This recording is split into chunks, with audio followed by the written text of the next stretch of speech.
અનિચ્છન કર્મ વૈષમ્યમ બ્રહ્માંશેન સમં જગત આત્મા ભેદેન યઃ પશ્યેદસૌ મોક્ષમ ગમીષમી. ઉપશમ ભાવની વાત ચાલે છે. જ્ઞાનનો જે પરિપાક તે ઉપશમ ભાવ. એ ઉપશમ ભાવ એટલે શું? ઉપશમ ભાવ એટલે શું? શબ્દ આપણે સમ અથવા ઉપશમ, હા, આત્માની પાસે, પણ સમ એટલે શું? શાંત થઈ જવું. પોતાના આત્માની પાસે રહીને શાંત થઈ જવું. કષાયોની પરિણતિ જ્યારે શાંત થઈ જાય ત્યારે એને ઉપશમ ભાવ કહેવાય. આપણે બહુ જ સરસ પંક્તિ બોલીએ છીએ પણ એની પર કોઈ દિવસ ધ્યાન નથી આપ્યું. લક્ષણ 5 કયા સમકિત તણા દુર ઉપશમ અનુકૂળ સુગુણ નર અપરાધી શું પણ નવી ચિત્ત થકી ચિંતવીએ પ્રતિકૂળ સુગુણ નર શ્રીજીન ભાષિત વચન વિચારીએ. ઉપશમ ભાવ એટલે શું? સમ્યક્તનું પહેલું લક્ષણ છે ઉપશમ ભાવ. એટલે શું? તો એમને બહુ જ એક જ લીટીમાં આખા શાસ્ત્રોનું નવનીત મૂકી દીધું. અપરાધી શું પણ નવી ચિત્ત થકી ચિંતવીએ પ્રતિકૂળ. આપણો કોઈએ અપરાધ કર્યો હોય, આપણે કાંઈ પણ ભૂલ ના કરી હોય અને કોઈએ આપણને ખૂબ હેરાન કર્યા હોય, અપરાધ કર્યો હોય, છતાંય એના પ્રત્યે મનમાં પણ સહેજ પણ પ્રતિકૂળ ભાવ ન આવે તો સમજવું કે ઉપશમ ભાવ છે. ચારે કષાયોને અનુસરીને કોઈ કે આપણો ખૂબ મોટો અપરાધ કર્યો હોય, આપણી પર ગુસ્સો કર્યો હોય, આપણી સાથે અભિમાન કરીને આપણને નીચા દેખાડ્યા હોય, આપણી સાથે માયા કરીને આપણને છેતર્યા હોય અથવા લોભ કરીને આપણું બધું છીનવી લીધું હોય, ચારેય કષાયો, એ ચારેય કષાયોની પરિણતિથી કોઈ આપણો અપરાધ કર્યો હોય છતાંય આપણા મનમાં સહેજ પણ એના પ્રત્યે ખરાબ વિચાર પણ ના આવે, રેખા પણ ન આવે તો સમજવું કે ઉપશમ ભાવ છે. આ ઉપશમ ભાવ ત્યાં સુધી પહોંચવાનું છે. પરમાત્મા શું કરતા હતા? પરમાત્માએ શું કર્યું? સંગમ માટે કેટલી વાર સહેજ પણ ખરાબ ભાવ આવ્યો? કેટલી વાર આવ્યો? નથી આંખમાંથી આંસુ આવી. ગોવાળ, પેલા ગોવાળીએ કાનમાં ખીલા ઠોક્યા, ઉત્કૃષ્ટમાં ઉત્કૃષ્ટ ઉપસર્ગ કહેવાય. પોતે ધ્યાનમાં હતા, લીન થઈ ગયા હતા, એમાંથી બહાર આવી ગયા. લીન થઈ ગયા હતા એમાંથી પણ બહાર, છતાંય ગોવાળ પ્રત્યે સહેજ પણ ઓછો ભાવ નથી. ત્યાં પરમાત્મા પોતાનામાં જ લીન છે. આપણે એવું વિચારીએ કે પરમાત્મા એવું વિચાર્યું હશે કે આ તો મારા કર્મો ખપાવવામાં સહાયક બને છે. ના, એવું પણ નહીં. તો પોતાનામાં લીન છે, પોતાના આત્માની અંદર જ લીન છે. આ જે થઈ રહ્યું છે એ તો બહાર થઈ રહ્યું છે, અંદર કાંઈ નથી. તમે તમારી એસી ઓફિસમાં અંદર બેઠા હો અને બહાર ગમે એટલી ધમાલ ચાલતી હોય તો એ બહાર ચાલી રહી છે, અંદર કંઈ ચાલે છે? અંદર તો તમે શાંતિથી બેઠા છો, એસીમાં બેઠા છો, ઠંડકમાં બેઠા છો. બહાર ગમે એટલો તડકો હોય, બહાર ગમે એટલો વરસાદ હોય, બહાર ગમે એટલી ધમાલ હોય, બહાર ગમે એટલી ભીડ હોય, બહાર ગમે એટલો અવાજ આવતો હોય, તમને કાંઈ લેવા દેવા નથી. કેમ કે તમારી એસી ઓફિસ છે, એટલે કાચની કેબિન છે, એટલે એ સાઉન્ડ પ્રૂફ છે, અવાજ નથી આવતો. એમ બહારની એક પણ વસ્તુ એમને ડિસ્ટર્બ નથી કરી શકતી, ડિસ્ટર્બ નથી કરી શકતી. ફક્ત પહેલી જ વાર એવું થયું કે ભગવાનના કાનમાંથી ખીલા ખેંચાયા અને પરમાત્માના મુખમાંથી ચીસ નીકળી ગઈ. એવું એ પહેલી જ વાર એવું બન્યું કે ધ્યાનમાંથી બહાર આવી ગયા. બાકી કટપૂતનાએ કર્યું કે શૂલપાણીએ કર્યું કે સંગમે કર્યું કે ગોવાળે કર્યું કે ગમે તેણે કર્યું, કોઈ જગ્યાએ ક્યાંય પણ બહાર આવ્યા જ નથી. અંદર ને અંદર, અંદર ને અંદર જ રહ્યા છે. એ અંદર રહેવું એ ઉપશમ ભાવ છે. એ ઉપશમ ભાવ એ જ સંસારથી પાર ઉતારે આપણને. જ્યાં સુધી ઉપશમ નહીં આવે ત્યાં સુધી આપણે સંસારથી પાર ઉતરવાનું વિચારી પણ ના શકીએ. આપણે એમ વિચારતા હોઈએ કે મારે મોક્ષે જવું છે તો સૌથી પહેલું લક્ષણ છે ઉપશમ. સમ્યક્ત્વનું પહેલું લક્ષણ ઉપશમ હોય તો મોક્ષે જવું હોય તો ઉપશમ જ પહેલું. એ ઉપશમ એ કઈ રીતે આપણે આપણા ચિત્તમાં એને સ્થિર કરી શકીએ એની વાત કરે છે. કે અનિચ્છન કર્મ વૈષમ્યમ બ્રહ્માંશેન સમમ જગત આત્મા ભેદેન અયઃ પશ્યે દસૌ મોક્ષમ ગમીશમી. આખી દુનિયા સાથે એકત્વ ભાવ અનુભવવાનો છે. શું અનુભવવાનો છે? એકત્વ. આખી દુનિયા સાથે, આખા જગત, સકલ જીવ જગત સાથે એકત્વ ભાવ જ્યારે અનુભવાય કે આ કીડીમાં જે આત્મા છે એ હું જ છું, મારા જેવો તો છે જ પણ એ હું જ છું. એને દુઃખ થાય તો મને દુઃખ થાય, એને દુઃખ થાય તો મને દુઃખ થાય, એને કિલામણા થાય તો મને કિલામણા થાય, એમ વિચારીને જે આત્માને એના આત્માને પોતાની સાથે એક્ય અનુભવવું એ ઉપશમ ભાવ પામવાનો સૌથી શ્રેષ્ઠ ઉપાય છે. અનિચ્છન કર્મ વૈષમ્યમ. બીજા કોઈ પણ કર્મની વિષમતાઓ આપણા બધાની વચ્ચે જો જુદા પાડવાવાળું ફેક્ટર કોઈ હોય તો શું છે? કર્મની વિષમતાઓ. બાકી આત્મા તરીકે તો બધા સરખા છે. તમારો આત્મા છે એ પણ અસંખ્યાત પ્રદેશથી યુક્ત છે, અસંખ્ય અનંત ગુણોથી યુક્ત છે અને નિર્મળ, નિરાકાર, નિર્લેપ, અમૂર્ત છે. મારો આત્મા પણ એવો જ છે. તો બંને વચ્ચે ફેર ક્યાં છે? જે ફેર છે એ તો બાહ્ય ફેરફાર છે, કર્મની વિષમતાને લીધે ફેરફાર છે. મારું જ્ઞાનાવરણીય થોડું વધારે અઘરું છે તો મને ઓછું આવડે છે, તમારું જ્ઞાનાવરણીયનું ક્ષેપસમ વધારે છે, તમને વધારે આવડે છે. તમારા નામકર્મના અશુભ કર્મનો ઉદય છે તો તમે સારા રૂપાળા દેખાવ છો, મારા નામકર્મના અશુભ કર્મનો ઉદય છે, હું ખરાબ દેખાવ છું. આપણને પંચેન્દ્રિય જાતિનો ઉદય છે, પેલા કીડી મકોડાને તેન્દ્રિય, બેન્દ્રિય, ચૌરેન્દ્રિય જાતિનો ઉદય છે. તો એ રીતે ફરે છે. કર્મની જ વિષમતાઓ છે, ઉદયિક ભાવની વિષમતાઓ છે. પારિણામિક ભાવ બધાનો સરખો છે. પારિણામિક ભાવ અને પારિણામિક ભાવ કહે. પારિણામિક ભાવ કેટલા છે ખબર છે? 3 છે. જીવત્વ, જીવ, હું જીવ છું, મારામાં જીવત્વ છે, તમે જીવ છો, તમારામાં જીવત્વ છે. હું ભવ્ય છું તો મારામાં ભવ્યત્વ છે, તમે ભવ્ય છો, તમારામાં ભવ્યત્વ છે, અથવા અભવ્યત્વ છે. પારિણામિક ભાવે આપણે બધાએ સરખા છીએ. સંગ્રહ નયની અપેક્ષાએ આપણે બધાએ સરખા છીએ. આત્મા એક જ છે. ભગવાને પણ આ વાત કહી. શેમાં કહી? ઠાણાંગ સૂત્રમાં. ઠાણાંગ સૂત્રનું સૌથી પહેલું સૂત્ર છે એગે આયા. આત્મા એક જ છે. આત્મા એક જ છે. આત્મા એક જ છે. દ્રવ્યાસ્તિક નયની અપેક્ષાએ, સંગ્રહ નયની અપેક્ષાએ આખા જગતમાં, આખા 14 રાજલોકમાં આત્મા કેટલા છે? કેમ કે બધા આત્મા એક સરખા છે તો મતલબ કે એક જ છે. બધા એક સરખા હોય તો બીજા બધાનો છેદ ઉડી જાય છે, એક જ રહી જાય છે. અને એ જ વાત વેદાંતિઓ કહે છે કે બ્રહ્મ સત્યમ જગત મિથ્યા. બ્રહ્મ એક જ છે, બ્રહ્મ એક જ છે. આ બીજા બધા એના ભાગ છે. એ અત્યારે બધાના મનમાં એવી ભ્રાંતિ થઈ ગઈ છે કે અમે જુદા છીએ, અમે સંસારી છીએ. એ ભ્રાંતિ જ્યારે મટી જશે, દોરડામાં સર્પની જે ભ્રાંતિ થાય એ ભ્રાંતિ એવી આપણને અહીંયા સંસારમાં આપણે છીએ અને સંસારી છીએ એવી ભ્રાંતિ થઈ ગઈ છે. એટલે આપણે ભમ્યા કરીએ છીએ માયાને લીધે. માયાને લીધે એ માયા જ્યારે જશે ત્યારે આત્મા પાછું બ્રહ્મમાં જોડાઈ જશે, એટલે બ્રહ્મ સ્વરૂપ થઈ જશે. આત્મા બ્રહ્માંશેન સમમ જગત. આપણે બ્રહ્મનો અંશ છીએ. આવું કોણ માને છે? વેદાંતિઓ. કયા નયની અપેક્ષાએ? સંગ્રહ નયની અપેક્ષાએ. એ જ વસ્તુ જ્યારે આપણે પણ માનીએ ત્યારે આપણે એક જ છીએ. અને એક જ હોય તો બીજાની વિષમતાઓ તરફ ધ્યાન આપવાની કોઈ જરૂર નથી. આત્મવત સર્વભૂતેષુ યહ પશ્યતિ સ પશ્યતિ. ભગવદ્ ગીતામાં કહ્યું કે પોતાની જે આ દુનિયામાં દ્રષ્ટા કોણ છે? જોવાવાળો કોણ છે? આપણે જોઈએ છીએ પણ જોતા નથી. આપણી આંખની આગળ પડલ બાંધેલા છે, મોહનું પડલ બાંધેલું છે. જુએ છે કોણ? તો કે આત્મવત સર્વભૂતેષુ. બધા જ જીવોમાં, બધા જ સત્વોમાં, બધા જ પ્રાણીઓમાં, બધા જ જંતુઓમાં પોતાની જાતની જેમ જે જુએ તે જ જુએ છે, બીજું કોઈ જોતું નથી. બહુ જ સરસ વાત. આ આખો કન્સેપ્ટ એ વેદાંતમાંથી લીધો છે. મૂળ તો ષડદર્શનજીના અંગ ભણી છે. આપણે ત્યાં બધી જ વાત છે જ, પણ એ લોકોએ એને બહુ જ હાઇલાઇટ કર્યો એટલે એ પકડ્યો છે. સંગ્રહ નહીં એટલે કહે છે, જો ભગવદ્ ગીતાનો જ દાખલો આપ્યો છે. એના શ્લોકો કહે છે કે વિદ્યા વિનય સંપન્ને બ્રાહ્મણે ગવિ હસ્તિની શુનિ ચૈવ સ્વપાકે ચ પંડિતા સમદર્શિના. પંડિત કોને કહેવાય?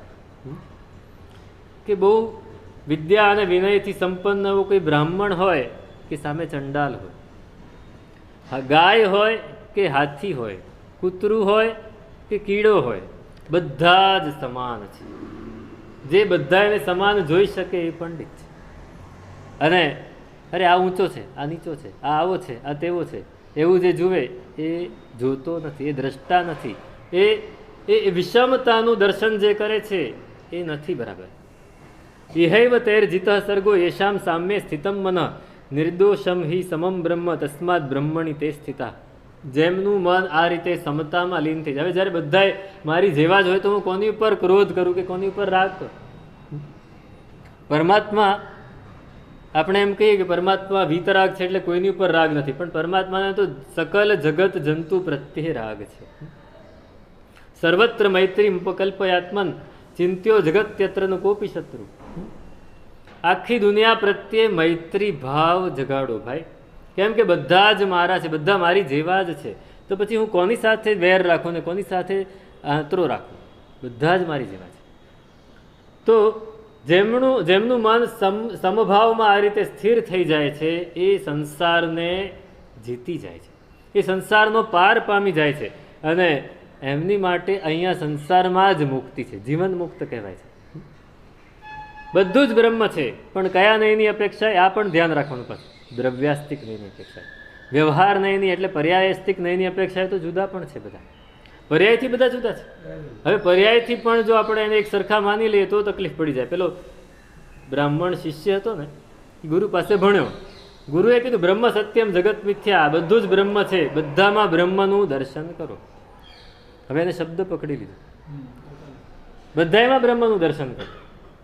એટલે રસ્તામાં જે પણ જાય આ પણ બ્રહ્મ છે, આ કીડી પણ બ્રહ્મ છે, આ કૂતરું પણ બ્રહ્મ છે, આ બિલાડું પણ બ્રહ્મ છે, ને બધું સાપ પણ બ્રહ્મ છે, બધું જ બ્રહ્મ છે.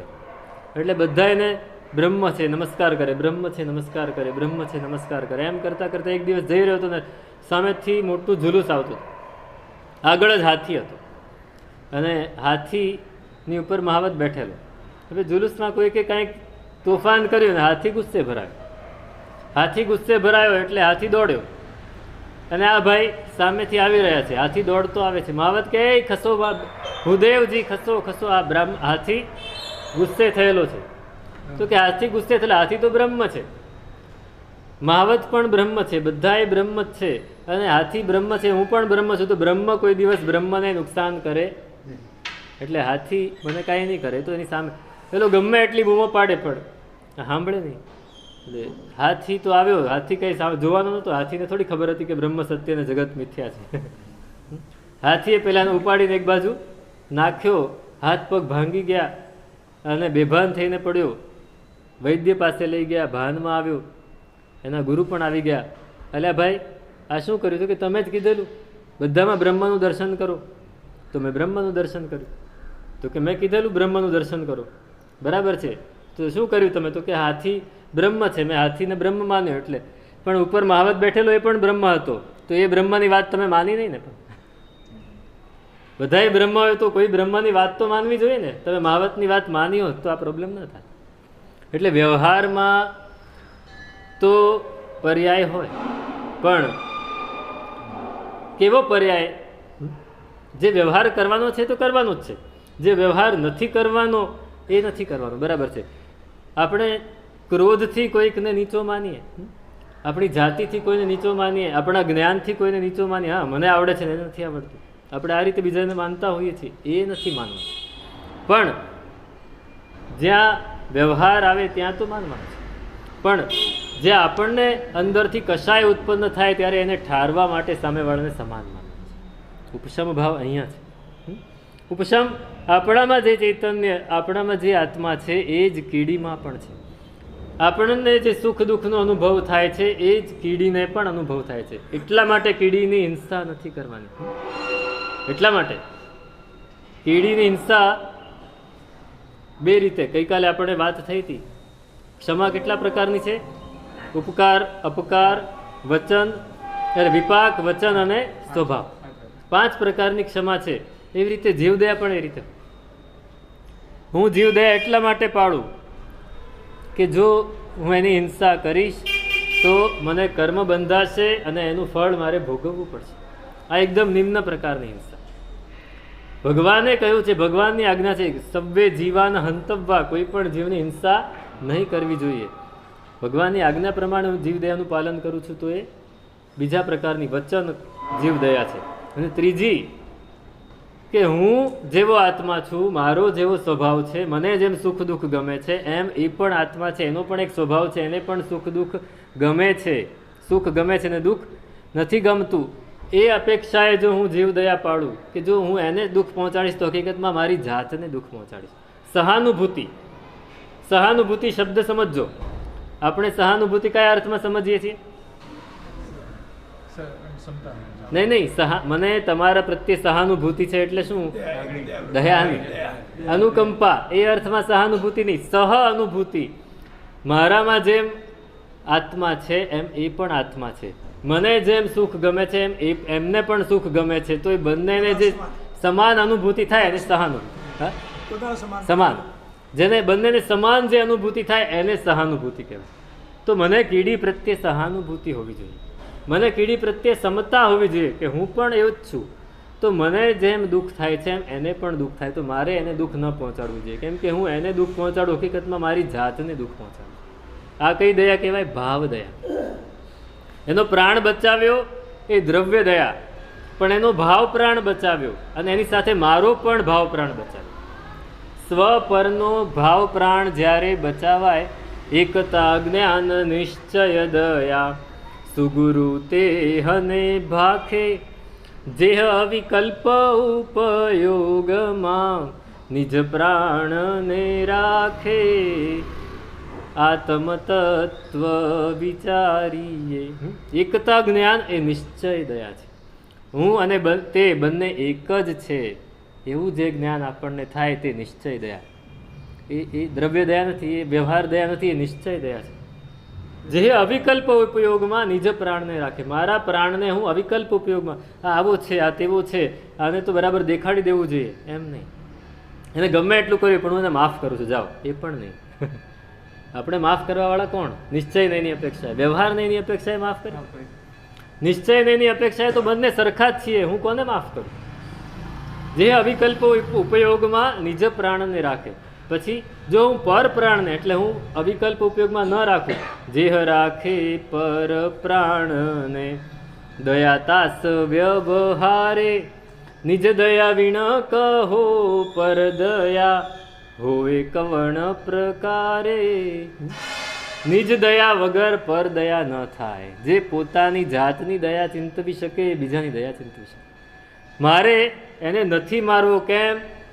કેમ કે મને દુઃખ થાય છે, મારે મારી જાતને બચાવી છે, મારે મારી જાતની દયા કરવી છે. મારે ક્રોધ નથી કરવો, કેમ? હું ક્રોધ કરીશ તો એને દુઃખ થાય નહીં, પહેલા મને દુઃખ થશે. હું કશાય કરીશ તો કોને દુઃખ થશે? હાનિ કોને થવાની? હું કશાય કરીશ તો મારી જાત. હું કશાય કરીશ તો મારી જાતને હાનિ થવાની છે. એ જ્યારે આપણે વિચારીએ છીએ ત્યારે એ નિશ્ચય દયા છે. હું અતિ ઉત્તમ. નિશ્ચય દયા એ જ કરવાની, ત્યાં સુધી તો પહોંચવાનું. જ્યાં સુધી નિશ્ચય દયામાં નહીં જાય ત્યાં સુધી આગળ ક્યાંથી વધવાના છે આપણે? હું તમને એક વાત કરું, સહેજ મનને ખુલ્લું રાખીને સાંભળો. આપણે આપણા ધર્મને શા માટે ઊંચો માનીએ છીએ? આપણી વિભાવના શું છે? કે આપણે ત્યાં જેવી જીવ દયા છે એવી જીવ દયા બીજે ક્યાંય નથી, માટે આપણો ધર્મ શ્રેષ્ઠ. સૂક્ષ્મમાં સૂક્ષ્મ જીવને પણ આપણે બચાવવાની વાત કરીએ. એ તો દ્રવ્ય દયા થઈ. શું થયું? દ્રવ્ય દયા. એ દ્રવ્ય દયા થઈ. ભાવ દયા ક્યાં આવી? નિશ્ચય દયા ક્યાં આવી? અહીંયા જ્યારે આપણી જાતને પણ આપણે બચાવીએ કશાયોથી. સૂક્ષ્મ હિંસા એ છે, હું કોઈને ખરાબ શબ્દ કહું છું એનો મતલબ કે હું એના મનને પણ બગાડું છું, મારા મનને પણ બગાડું છું. પહેલાં મેં મારા મનને બગાડ્યું, પછી હું એના મનને બગાડું છું. મેં તેજસભાઈને એમ કહી દીધું કે આ બહુ જ ખરાબ માણસ છે, એટલે એને ખરાબ લાગ્યું. એમના મનમાં મારા માટે ખરાબ વિકલ્પ આવ્યો, એટલે એમણે પણ કર્મ બાંધ્યા, મેં પણ કર્મ બાંધ્યા. બંને જેનાથી કર્મ બંધાય એ હિંસા થઈ, ભાવ હિંસા. અને બહુ જ સરસ વાત કરી. અહીં તો આપણે કલ્પના ન કરી શકીએ એ દયાની વાત છે, આગળ આવશે, એને આગળ વિચારીશું. પણ ભાવ દયા પહેલી આપણા હૈયામાં આવવી જોઈએ. દ્રવ્ય દયા ક્યારેક થાય. દ્રવ્ય દયા આપણે હંમેશા નથી પાડી શકતા. દ્રવ્ય દયા નથી પાડી શકતા. મુનિ ભગવાન વિહાર કરતા હોય, ચાલતા હોય, એરિયા સમિતિનું પૂરેપૂરું પાલન કરીને જતા હોય અને એ બરાબર જોઈને જતા હોય કે અહીંયા કોઈ જીવ નથી ને પગ મૂકવા જાય અને કોઈક જીવ આવીને પડી ગયો ત્યાં ને એની પર પગ પડી ગયો તો હિંસાનું પાપ લાગ્યું કે ન લાગ્યું? નથી લાગ્યું. કેમ? આશય નહોતો, ઉપયોગ રાખ્યો હતો. ઉપયોગ જીવને બચાવવાનો હતો, એના કરતાં પોતાની જાતને બચાવવાનો ઉપયોગ હતો કે મારાથી કોઈ પણ હિંસા થવી જોઈએ નહીં, મારાથી કોઈના પણ પ્રાણનું હરણ થવું જોઈએ નહીં. એ જે અંદરનો જે ઉપયોગ છે એ નિશ્ચય ઉપયોગ છે. આ નિશ્ચય દયા છે. જે રાખે નિજ પ્રાણને, હા, પોતાના પ્રાણને એમણે ઉપયોગમાં રાખ્યો, અવિકલ્પ ઉપયોગમાં રાખ્યો, બીજો કોઈ વિકલ્પ જ નથી. આ અવિકલ્પ ઉપયોગમાં જ્યારે પ્રાણને રાખીએ, ગાંધીજી કહેતા કે તમે જ્યારે કોઈકને અપશબ્દ કહો છો ત્યારે તમે સૂક્ષ્મ હિંસા કરો છો, એનાથી પણ બચવાનું છે. આ સૂક્ષ્મ હિંસા છે. આપણે સૂક્ષ્મ હિંસાને તો ધ્યાનમાં જ નથી લીધી. આપણે શું કરતા હોઈએ છીએ? આપણે શું કરતા હોઈએ? સૂક્ષ્મ હિંસાને સહેજ પણ ધ્યાનમાં લઈએ છીએ ખરા? આપણા મનમાં આવ્યું કે આને ખરાબ કર્યું છે એટલે આપણે એને કહી દીધું, આ ભાઈએ આવું કર્યું છે, સમજો કે એને ખરાબ ન કર્યું હોય પણ આપણો સ્વાર્થ ઘવાય છે તો આપણે એને નુકસાન પહોંચાડી દઈશું. આ સૂક્ષ્મ હિંસા છે. આ ભાવ હિંસા છે. આ ભાવ હિંસા થઈ. કોઈને સહેજ પણ મનથી પણ હાનિ પહોંચાડવી, મનમાં પણ જો હું ખોટો વિચાર તમારા માટે કરું તો એ ભાવ હિંસા થઈ. ભગવાન ઉપયોગ આપતા છતાં કોઈ જીવ મતલબ આમ નીચે આવી મરી જાય તો આપણે એને આયુષના નિમિત્તમાં કંઈ હા, એટલે કર્મ બંધાય ખરું, પણ કેવું બંધાય? સાવ ધૂળ લાગીને તમે ખંખેરી નાખીને જતી રહી, એવું કર્મ બંધાય. એ પણ હજી દ્રવ્ય દયા સુધી જ પહોંચ્યા આપણે. ભાવ દયા અહીંયા આવશે કે હું મારા મનમાં તમારા વિશે કંઈક ખરાબ વિચાર કરું તો એ મેં હિંસા કરી. કેમ કે મને કર્મ બંધાયું. કર્મ જેનાથી બંધાય એ હિંસા. કર્મ જેનાથી પણ બંધાયું એ હિંસા છે. તમને ખબર જ નથી મેં તમારા વિશે વિચાર્યું, પણ તમને નુકસાન પહોંચશે. તમને નહીં, આખી દુનિયાને નુકસાન પહોંચશે. ભગવાન તો એમ કહે છે કે આપણે આપણા મનમાં એક ખરાબ વિચાર કરીએ તો આખી દુનિયાને એની અસર થાય. આખા 14 રાજલોકમાં રહેલા બધા જ જીવોને એની અસર થાય. કેમ કે બધા જ જીવો આત્મતત્વથી સંકળાયેલા છે. એક સાંકળ છે, એક સાંકળ એ સમજો કે બધાની સાથે બાંધેલી છે અને એક માણસ હાથ ઊંચો કરે તો બધાને એની અસર થાય કે નહીં? એમ આપણે બધાએ આત્મતત્વથી સંકળાયેલા છીએ. એક વ્યક્તિ જો ખરાબ વિચાર કરે તો બધાને અસર થાય. એક વ્યક્તિ નેગેટિવ વિચાર કરે તો બધાને એની અસર થાય, એને હિંસાનો દોષ લાગે પોતાને. અને એક વ્યક્તિ જો શુભ વિચાર કરે તો એ શુભ વિચાર પણ બધાને અસર કરે. પરમાત્માએ શુભ ભાવના ભાવી સવી જીવ કરું શાસન રસી, તો બધાને અસર થઈ કે નહીં? પરમાત્માની અસર ક્યાં સુધી થાય કે પરમાત્માનું જન્મ કલ્યાણક થાય તો સકલ જીવ રાશિને સુખનો અનુભવ થાય. પણ સ્થાવર નારક તેને પણ સુખ થાય. નિગોદ, સ્થાવર અને નારક બધાને સુખ થાય, અનુભવ થાય. કેમ? એક ભાવના, એક વિચાર. આપણે એક પોઝિટિવ વિચાર, આપણે બીજું કાંઈ ન કરી શકીએ તો કાંઈ વાંધો નહીં, આપણા મનમાં નેગેટિવ વિચાર નથી કરવો. આ દયા. એટલે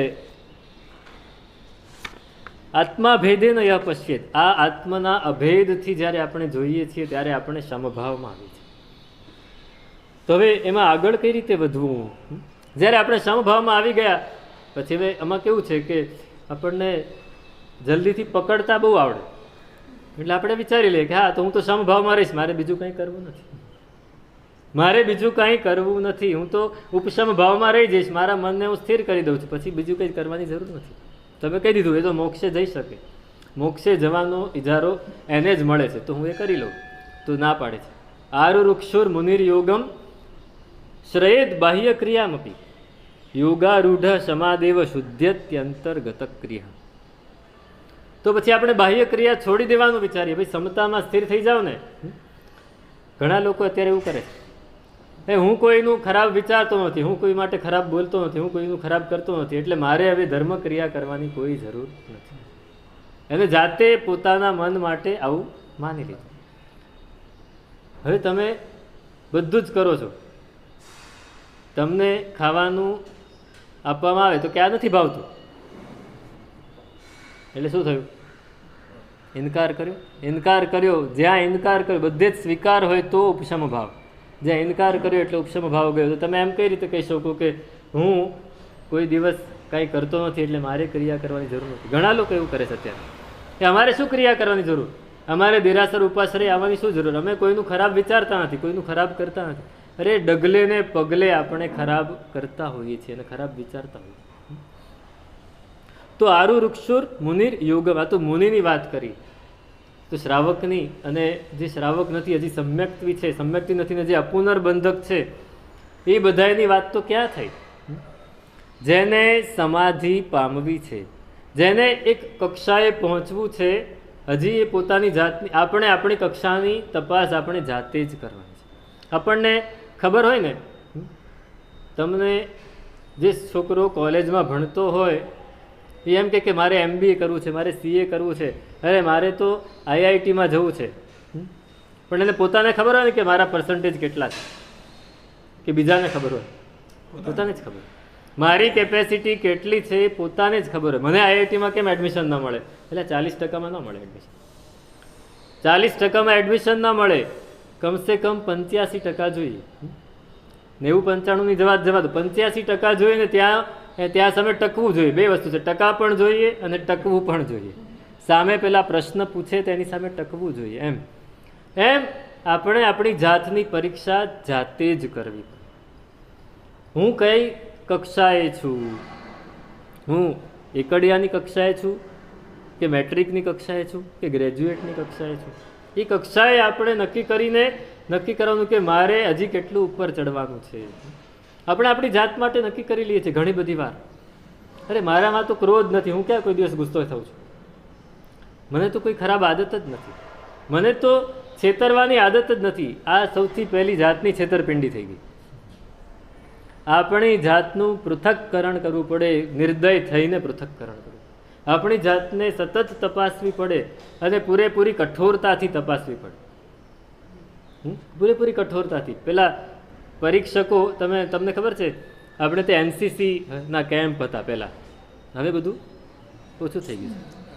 NCCમાં જે છોકરો દાખલ થાય એને કેટલી કડક પરીક્ષા આપવી પડે, કેટલી કડક પરીક્ષા. એ સહેજ પણ દયા ના રાખે. 20 કિલો વજન ઉપાડીને 5 કિલોમીટર દોડાવે NCCમાં. એને સવારે 4 વાગે ઊભો કરી દે ને ફટાફટ દોડવા જ માંડો, બસ દોડવા માંડો, આ કરો તે કરો. ગરમ વરસાદ પડતો હોય તોય દોડવાનું, કીચડ થઈ ગયું હોય તોય દોડવાનું, એની અંદરથી નીકળવાનું. ગમે તેવી પરિસ્થિતિ, ગમે તેવી ગરમી હોય, પાણી પીવા મળે ન મળે, ન જ મળે, ખાવા પીવાનામાં કાંકરા આવે તો આવે છે. અને એ પરિસ્થિતિમાં કઠોર થઈને પેલા લોકો એને પછી પૂછે, અમને આટલી કઠોરતાથી કેમ તમે ટ્રીટમેન્ટ આપો છો? તો કે તમે આ દેશના નાગરિક બનવાના છો. તમને કદાચ સૈન્યમાં જવાનું મન થાય તો તમે સૈન્યમાં જવાનો છો. આખી જિંદગીમાં ગમે તેવી પરિસ્થિતિ આવે ત્યારે તમે સ્થિર થઈને ઊભા રહી શકો એટલા માટે. એમ આપણે પણ ધર્મ માર્ગમાં સ્થિર થઈને ઊભા રહી શકીએ એટલા માટે આપણી જાતનું કઠોરતાથી નિરીક્ષણ કરવાનું છે. એટલે જો આપણને યોગ માર્ગમાં એટલે સમાધિ તરફ, એટલે કે કોઈક ઉચ્ચ કક્ષા તરફ આપણા મનને સ્થિર કરવા તરફ આપણે જવું છે તો આપણે બાહ્ય ક્રિયાનો આશ્રય લેવો પડશે અને લેવો જ પડશે. આપણી પ્રત્યેક ક્રિયા આપણને સ્થિર કરવા માટે છે. આપણી ક્રિયા શેના માટે છે? સ્થિર કરવા. આપણી ક્રિયા આપણા મનને શાંત કરવા માટે છે. આપણે ક્રિયા કરીને પણ જો અશાંત જ થવાનું હોય તો નકામ. ક્રિયા કરીને પણ મનને સ્થિરતા સુધી નથી પહોંચાડવા દેવું તો નકામું થઈ જાય. તો આરુ વૃક્ષુર મુનિર યોગમ શ્રયેદ બાહ્ય ક્રિયામપી. બાહ્ય ક્રિયાનો આશ્રય ક્યારે લેવો પડે? જ્યાં સુધી આપણને ખબર છે કે હજી મારું મન સમાધિમય થયું નથી. સમાધિમય ક્યારે થાય મન? ક્યારે થાય?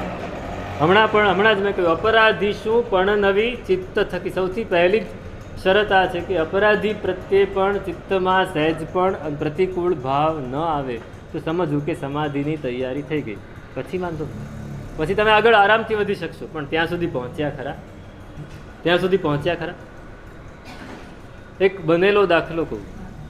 એક યુવાન છે, તમે કદાચ નામ સાંભળ્યું છે, મુસલમાન છે, કચ્છનો છે, રમઝાન હસાણિયા. રમઝાન હસાણિયા એ મુસલમાન છે, પણ આપણા કરતાં સવાયો જૈન છે. એટલા સરસ પ્રવચનો આપે, એટલી સરસ રહેણી કરણી એની, કે આપણને એમ થાય કે આ જૈન છે કે આ મુસલમાન છે. સમજો કે તમે અહીં બધા ભેગા થયા છો ને એ વ્યક્તિ અહીં આવી અને તો તમને બધાને વંદન પણ એ જ કરાવશે. ગુરુ ભગવાનને વંદન કરવા છે તો એ જ કરાવશે બધાને પાસે. લોગસ્થ સૂત્ર વિશે કલાકો સુધી બોલી શકે એવી એ વ્યક્તિ, પણ છે કઈ મુસલમાન. હા હા, મુસલમાન છે, કચ્છમાં છે, કચ્છનું છે. હવે એ કે સાહેબ અમારા લોકોના મગજ સતત ગરમ રહેતા. ખોરાક એવો હોય તામસી ખોરાક, કે એને એ પોતે કે મને યાદ નથી કે મેં કોઈ દિવસ માંસાહાર કર્યો હોય, કેમ કે નાનપણથી જ. વાહ,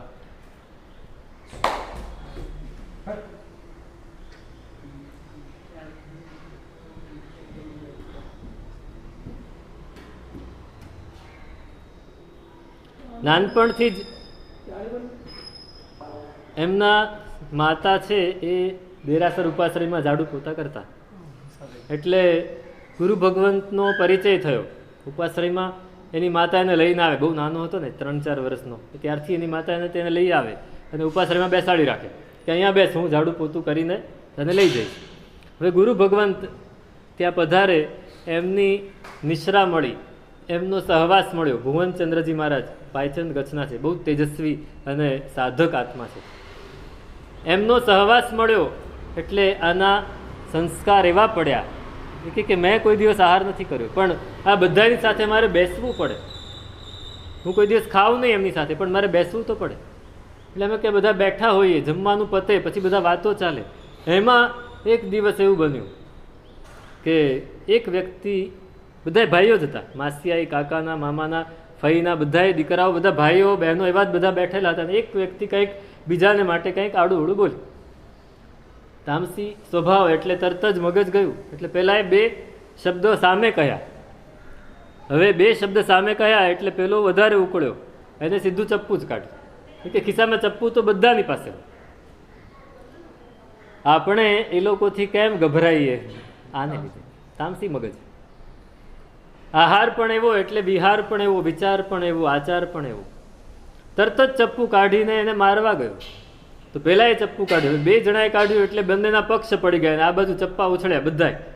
બધાએ ચપ્પા કાઢ્યા. અને રમઝાન કે હું બધાને સમજાવું, એક આમ બેસાડું તો ઓલો ઉકળે ને એને બેસાડું તો આ ઉકળે, એમાં ને એમાં મને ચપ્પુ મારી દીધું. તું કેમ વચ્ચે આવે છે? એને ચપ્પુ મારી દીધું. પણ સાહેબ એને મને કહ્યું, એને મને પોતે આ વાત કરી કે સાહેબ મારા મનમાં જેણે ચપ્પુ માર્યું એના પ્રત્યે એક પણ નબળો વિચાર આવ્યો નથી, એક ક્ષણ માટે પણ નથી આવ્યો. કેમ કે મારે બધાને શાંત કરવા હતા. હવે જો હું ગુસ્સે થઈ જાઉં તો શું થાય? એટલે મેં મારા મનમાં વિચાર પણ આવવા નથી દીધો. કેટલી જાગૃતિ હશે! સવાયો જૈન કહેવાય, શું કહેવાય?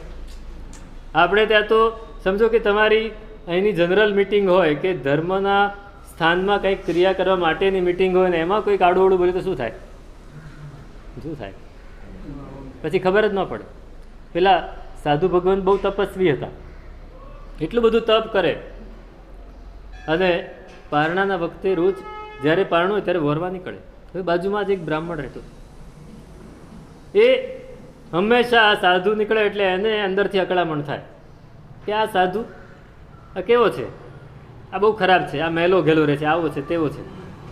એટલે આ 2-4 શબ્દો આડાવડા બોલે, પણ સાધુ ભગવાન કંઈ ધ્યાન આપે નહીં. એને ખબર છે કે આ જાતિ સ્વભાવથી આ બોલવાનું જ છે, એ નીકળી જાય. હવે એટલું બધું તપ કરે, એટલા બધા શાંત, એટલે ત્યાંની જે ક્ષેત્ર દેવતા હતી એને મનમાં થયું કે આ બહુ જ સરસ મુનિ છે, એટલે એનું સાનિધ્ય કરે. એમની પાસે જઈને હંમેશા ધર્મ સાંભળે. સાહેબ કંઈ પણ કામ હોય તો મને કહેજો. તો કે મારે શું કામ છે? મારે કોઈ કામ નથી. આમ કેટલાય વર્ષો નીકળી ગયા. એક દિવસ એ મુનિ ભગવંતને બહુ જ ઉગ્ર તપશ્ચર્યા હતી, મસ્તક્ષમણ કેવું કંઈક હશે, અને પારણું કરવા માટે પોતે જ વરવા નીકળ્યા છે. વરવા નીકળ્યા, વરીને પાછા આવતા હતા, અને પેલો બ્રાહ્મણ રસ્તા મળી ગયો કે આજે તો આને બરાબર હેરાન કરવા છે. એટલે એને તો શરૂ કર્યું, રસ્તામાં આવીને ઊભો રહી ગયો, એક પછી એક શબ્દો, કેવા છો તમે, આમ છે તેમ છે, તમને કંઈ ખબર નથી પડી, તમે સાવ ગંદા છો ને તમને ધર્મ કાંઈ લેવા દેવા નથી ને, એટલું બધું બોલ્યો. મુનિ ભગવંત શાંત રહે છે, શાંત રહે છે, પણ ક્યાં સુધી રહે? ધીરજ રહી નહીં. મૂળે તપનું પારણું હજી થયું નહોતું અને મગજ ગયું એટલે એમને પણ બે શબ્દ સામા કીધા, હવે તમે રહેવા દો ને, તમે કેવા છો અમને ખબર છે. એટલે પછી શું થયું? સામ સામે થઈ ગયું. પાતરું પાતરાના ઠેકાણે રહ્યું, વરેલું વરેલાના ઠેકાણે રહ્યું ને તું તા મેમેથી શરૂ થયું ને પછી હાથાપાઈ ઉપર આવી ગયા. ગુસ્સો આવે એટલે પછી તપસ્વી હોય પોતાનું શરીર પણ જુએ. એ પણ સામે લાગી પડ્યા, પેલો એ લાગી પડ્યો ને પછી હવે પેલો તો હટ્ટો કટ્ટો હતો, એ બે ચાર એવી ફેંટ મારી કે સાધુ ભગવંત તો બરાબર માર ખાઈને પડ્યા, હાડકા બાડકા તૂટી ગયા અને નીચે પડ્યા. લોકોએ આવીને ઉપાડીને પાછા ઉપાશ્રય ભેગા કર્યા, બંનેને છૂટા પાડ્યા. થોડી વાર થઈને પેલી દેવી આવી. દેવી કે સાહેબ શું થયું આપને? તો કે તું રોજ કહે છે કાંઈક કામ કો કાંઈક કામ કો, તો આ પેલો મને મારતો તો ત્યારે બચાવવો જોઈએ. તું કે હું આવી હતી બચાવવા માટે, પણ એમાં કયો સાધુ ને કયો બ્રાહ્મણ એ ખબર ના પડી મને. બંને સરખા થઈ ગયા, મને ખબર જ ના પડી. આપણે જ્યારે ઝઘડો કરીએ, આપણે જ્યારે અપશબ્દ બોલીએ ત્યારે આપણે શ્રાવક નથી રહેતા, આપણે જૈન નથી રહેતા, આપણે માણસ પણ નથી રહેતા. કોણ? બે માણસ ઝઘડતા હોય ત્યારે કોણ ખોટું હોય? તો કે બંને ખોટા હોય.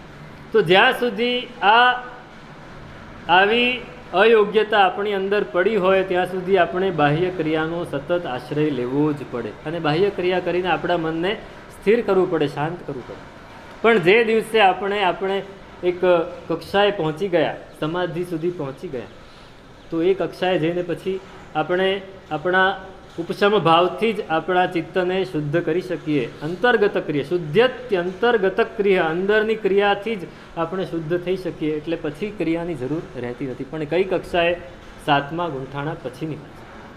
આ જ વાત આ જ શબ્દોમાં સહેજ શબ્દોનો ફેરફાર છે. ભગવદ્ ગીતામાં પણ કહ્યું છે કે આરુ વૃક્ષોર મુનેર યોગમ કર્મ કારણમુચ્યતે, યોગારૂઢસ્ય તસ્યૈવ શમઃ કારણમુચ્યતે. મુનિને યોગમાં આરોહણ કરવું છે, મુનિને સમાધિમાં આરોહણ કરવું છે, તો એને કારણ શું પડશે? એમાં સમાધિમાં આરોહણ કરવાનું. તો કે કર્મ. કયું કર્મ? ભગવદ્ ગીતામાં 2 પ્રકારનું કર્મ કહ્યું છે. એક કર્મ જેમાં આપણું કર્તૃત્વ આપણે માનતા હોઈએ, અને બીજું કર્મ એ કે જેમાં આપણે આપણું કર્તૃત્વ ન માનીએ. કર્મ કર્યું પણ મારું કોઈ કર્તૃત્વ નથી, કર્મ કર્યું અને ભગવાનને સમર્પી દીધું. એ લોકો એમ માને છે નેકી કર ઓર દરિયા મેં ડાલ. તો એ કર્મ એ યોગનું કારણ બને છે. જેને હજી યોગ ઉપર આરોહણ કરવું છે એવા મુનિને કશું કારણ બને છે? કર્મ કારણ. અને જે યોગમાં આરૂઢ થઈ ગયો છે એને તો ઉપશમ ભાવ એ જ કારણ. તો સમાધિ યોગમાં ચઢવું છે તો ક્રિયા કરવી પડશે, અનુષ્ઠાન કરવું પડશે. અને જે ચડી ગયા છે એને સમભાવથી જ અનુષ્ઠાન થઈ જશે. અનુષ્ઠાન, કયું અનુષ્ઠાન કરવાનું? એના પણ 4 પ્રકાર છે. પહેલું પ્રીતિ અનુષ્ઠાન, બીજું ભક્તિ અનુષ્ઠાન, ત્રીજું વચન અનુષ્ઠાન અને ચોથું અસંગ અનુષ્ઠાન. જેને હજી ચડવું છે એના માટે પહેલા 3 અનુષ્ઠાન છે: પ્રીતિ, ભક્તિ અને વચન. પ્રીતિ એટલે શું? મને ભગવાનની પૂજા એટલી બધી ગમે છે કે હું તો ભગવાનની પૂજા જ કરીશ, બીજું કાંઈ કરીશ નહીં. ઘણા લોકો એવું કહેતા હોય, ગુરુ ભગવાન કે જો ભાઈ આપણે પ્રતિક્રમણ કરવાનું, આપણે સામાયિક કરવાની, આપણે પૂજા કરવાની. સાહેબ મને ભગવાનની પૂજા બહુ ગમે છે અને એટલો બધો આનંદ આવે છે કે હું પૂજા કરીશ. આ કયું અનુષ્ઠાન થયું? પ્રીતિ અનુષ્ઠાન. એને બીજું કાંઈ ગમે નહીં, ફક્ત પૂજા જ ગમે, તો એ પ્રીતિ અનુષ્ઠાન થયું. બીજું થયું ભક્તિ અનુષ્ઠાન. મને સાહેબ ગુરુ ભગવાન પ્રત્યે એટલી બધી ભક્તિ છે કે એમની નિશ્રામાં બેસીને મને સામાયિક કરવાનું અને સ્વાધ્યાય કરવાનું જ ગમે છે. તો આ શું થયું? ભગવાનની પૂજા પણ ભક્તિથી થતી હોય, ગમવાનું નહીં, ભક્તિ છે. પરમાત્મા પ્રત્યે ભક્તિ છે એટલે હું પરમાત્માની પૂજા કરું છું, તો આ ભક્તિ અનુષ્ઠાન છે. પણ એમાં થાય શું? પ્રીતિ અને ભક્તિમાં એક કરે તો બીજું છોડી દે, એકને મુખ્ય કરે અને બીજું ગૌણ થઈ જાય. એકની ઉપર ખૂબ રાગ હોય પણ બીજું કરવું પડે માટે કરે. મને સ્વાધ્યાય કરવાનું એટલું બધું ગમે છે, સાધુમાં પણ એવું હોય. કોઈકને સ્વાધ્યાય એટલો બધો ગમતો હોય કે સ્વાધ્યાય ખૂબ કરે પણ વયાવચ કરવાની આવે ત્યારે થોડા નબળા પડી જાય. કેટલાકને વયાવચ એટલી બધી ગમે કે સ્વાધ્યાય કરવાનો આવે ત્યારે ઢીલા પડી જાય. એટલે પ્રીતિ અને ભક્તિ થઈ. ત્રીજું અનુષ્ઠાન છે વચન અનુષ્ઠાન. પરમાત્માની આજ્ઞા છે માટે કરવું છે, શાસ્ત્રમાં કહ્યું છે માટે કરવું છે, તો એ તો બધું સમાનપણે કરવું પડશે. પણ શેને લીધે કરે છે? પરમાત્માએ કહ્યું છે માટે કરવું છે. મારી ઈચ્છાથી નથી, મારી પ્રીતિથી નથી, મારી ભક્તિથી નથી, પણ પરમાત્માની આજ્ઞાથી હું કરું છું. આ ત્રણેય અનુષ્ઠાન એ હજી શરૂઆતના છે, એ આપણને સમાધિ તરફ આગળ લઈ જઈ રહ્યા છે. ચોથું અસંગાનુષ્ઠાન એ પછી જાતે થયા કરે. જ્યારે સમભાવ ઉપસમભાવ આવી જાય, વચન અનુષ્ઠાનનું પાલન કરતાં કરતાં કરતાં મન એવું શાંત થઈ ગયું છે કે હવે આપોઆપ થયા કરે છે ક્રિયા. કેવલજ્ઞાની ભગવંત, એને કોઈ ક્રિયા કરવાની જરૂર નથી, છતાંય ગોચરી લેવા જાય કે નહીં જાય? કેમ કે હવે એ ત્યાં પોતે મંગાવી લે તો કંઈ વાંધો નથી, કેવલ જ્ઞાની છે, હવે એમને કેવલ જ્ઞાન થઈ ગયું છે, હવે કોઈ કર્મ ખપાવવાના નથી. એ શા માટે જાય? તો કે પૂર્વનું અસંગ અનુષ્ઠાન એમનામાં આવી ગયું છે કે પોતે જે અનુષ્ઠાન વર્ષો સુધી ઘણા ભવો સુધી કર્યું છે એ સતત હવે થયા જ કરે છે. આ અસંગ અનુષ્ઠાન એ સમભાવ જ્યારે આપણામાં સ્થિર થઈ ગયો પછી આવે. પણ પહેલાં ત્રણ અનુષ્ઠાન પ્રીતિ, ભક્તિ અને વચન એ આપણે સતત કરવા જ પડે. આપણે મોટા ભાગે પ્રીતિ અને ભક્તિમાં જ અટવાઈ જતા હોય. બાળક એ ચાલવાનું શરૂ કરે, નાનું બાળક છે 6 મહિનાનું, એ શું કરશે? આવું કંઈક ટેકો મળશે એટલે પકડીને ઊભું થઈ જશે, પછી ધીમે ધીમે પગ આમ કરશે. તમે એને પેલી ઠેલણ ગાડી છે, અત્યારે તો એ આવતી હશે કે નહીં ખબર નથી, એમાં બેસાડી દો, નહીં એને પકડાવી દો એટલે એ ચાલે, એને પકડીને. કાં તો એની અંદર પેલા 2 કાણા પાડેલા હોય, એની અંદર તમે એના પગ નાખી દો એટલે એને પકડીને એ ચાલ્યા કરે. તો એ શું થયું? પ્રીતિ, ભક્તિ, વચન અનુષ્ઠાન થયું. પણ બાળક જ્યારે ધીમે ધીમે મોટો થયો અને તમારી આંગળી પકડ્યા વગર પણ હવે ચાલી શકે એમ થઈ ગયો. તમે 5-6 વર્ષનું બાળક હોય ને આંગળી પકડીને ચલાવો, પણ 10 વર્ષનો છોકરો થયો એને એ જ ના પડે, હવે હું ચાલીશ મારી જાતે, હું તમને ભેગો થઈ જઈશ, તમે તમારે ચાલો. અને પછી એ છતાંય તમારે એની પર ધ્યાન રાખવું પડે. અને જ્યારે 18-20 વર્ષનો થઈ જાય ત્યારે હું મારી રીતે આવીશ, તમે જાઓ એમ કે ને. એમ જ્યાં અનુષ્ઠાન, જ્યાં સુધી આપણે ક્રિયાનો સહારો લેવો પડે છે, સામે કોઈક આલંબન લેવું પડે છે, એ સમાધિમાં હજી ચડવું છે આપણે. અને જ્યારે આપણે આલંબન લેવું નથી પડતું, આપણે સમાધિમાં ચડી ગયા છીએ, ત્યારે અસંગાનુષ્ઠાન આવે છે. તો આ અનુષ્ઠાન એ આપણે કરવું છે. શેને માટે? લક્ષ્ય બાંધી રાખો, ઉપશમ ભાવ માટે. તો હજી પણ એ ઉપશમ ભાવ કઈ રીતે આવે છે અને એ આપણા આત્માને કઈ રીતે અસર કરે છે, આપણા મનને કઈ રીતે અસર કરે છે તેની વાત કરે છે. તેનું શું સ્વરૂપ છે? અગ્રે અધિકાર.